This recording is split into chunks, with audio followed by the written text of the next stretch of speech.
Assalamualaikum warahmatullahi wabarakatuh. Perkenalkan, nama saya Maulana Fitra Edi, nomor absen 16, nomor ujian 03008016 dari kelas 12 MIPA 1. Di sini saya akan melakukan ujian praktikum biologi, yaitu bioteknologi pembuatan tapai ketan.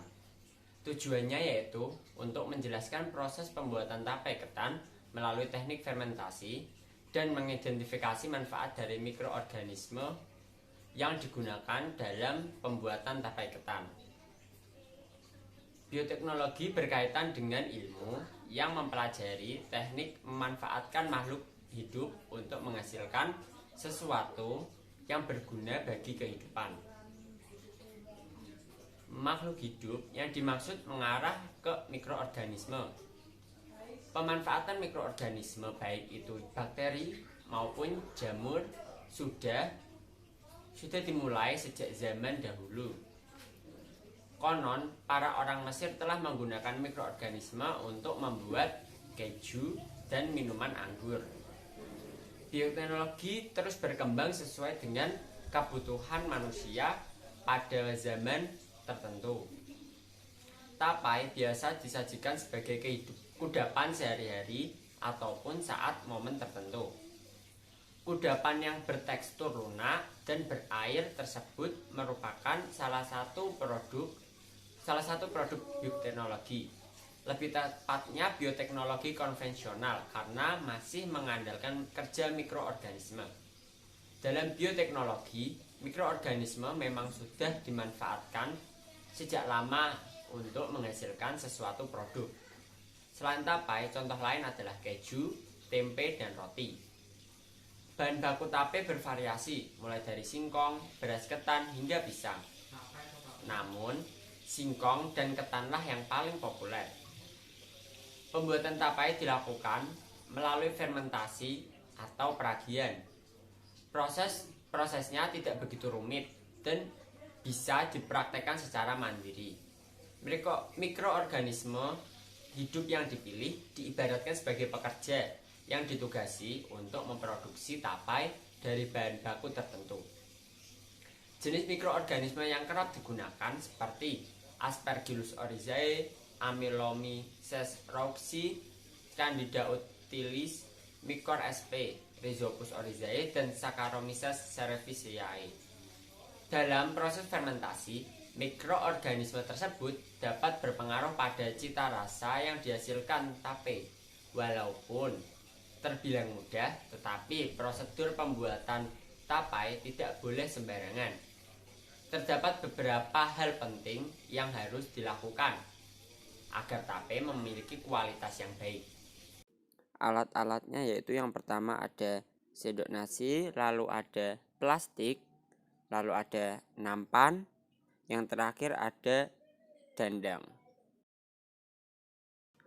Bahannya yaitu yang pertama adalah beras ketan, lalu ada garam dan gula, ada ragi, ada pewarna makanan warna hijau, dan pandan.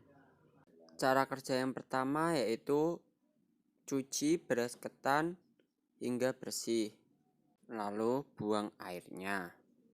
Yang kedua adalah nyalakan kompor, lalu masukkan beras ketan tadi dan tunggu hingga 15 menit. Aduk sesekali beras ketan tersebut agar tidak gosong pada bawahnya. Setelah itu, masukkan pewarna makanan ke dalam beras ketan lalu aduk hingga merata. Setelah warnanya merata, kita masukkan daun pandan tersebut ke beras ketan dengan cara melipatnya. Setelah itu, masukkan beras ketan tersebut ke dalam dandang lagi. Setelah 15 menit, kita matikan dan angkat beras ketan tersebut dari dandang. Pindahkan beras ketan yang sudah matang tersebut ke dalam nampan. Ratakan beras ketan tersebut dan keluarkan pandan. Setelah itu, kita hancurkan 1/4 lingkaran ragi saja menjadi butiran-butiran halus. Setelah itu, masukkan ke dalam beras ketan tersebut. Lalu, kita aduk hingga merata. Setelah lumayan merata, kita campurkan juga gula dan garam. Aduk hingga gula, garam, dan ragi merata ke seluruh bagian beras ketan. Setelah itu masukkan ke dalam plastik ikat rapat. Setelah itu masukkan ke dalam toples dan tutup rapat. Simpan dan tunggu selama 3 hari hingga mengalami fermentasi. Ini adalah hasil fermentasi tape yang telah saya biarkan di tempat yang rapat selama 3 hari. Di sini terlihat bahwa tapenya telah berair, lalu warnanya sedikit memudar dan aromanya pun menyengat seperti alkohol. Rasanya pun cenderung manis. Pembahasan yang telah saya lakukan yaitu yang pertama, hasil fermentasi tapai. Data yang telah saya tinjau merupakan hasil dari fermentasi selama 3 hari. Mengapa harus 3 hari? Sebab pertumbuhan mikroorganisme mengalami penurunan pada hari ketiga, sehingga menjadi waktu yang tepat untuk mengakhiri pemeraman. Apabila tapai dibiarkan lebih dari 3 hari, maka kadar alkohol justru semakin meninggi dan tapai mengalami pembusukan. Pada hari ketiga, terjadi perubahan pada beras ketan yang ditandai oleh 5 aspek, yaitu aromanya, teksturnya, rasa, warna, dan kandungan alkohol. Kandungan alkohol yang muncul disebabkan oleh proses perubahan karbohidrat menjadi etanol atau etil alkohol. Munculnya kandungan alkohol akan memicu bakteri asam asetat. Bakteri itulah yang menjadikan tapai terasa sedikit asam. Terdapat 2 hal penting dalam proses fermentasi tapai. Pertama adalah proses hidrolisis pati yang menghasilkan maltosa dan glukosa. Hidrolisis tersebut memunculkan rasa manis pada tapai. Yang kedua adalah proses perubahan glukosa menjadi asam organik dan alkohol. Aroma harum cenderung manis yang dikeluarkan oleh tapai memang normal. Hal tersebut juga dapat dipengaruhi oleh kadar gula alami yang ada di dalam tapai.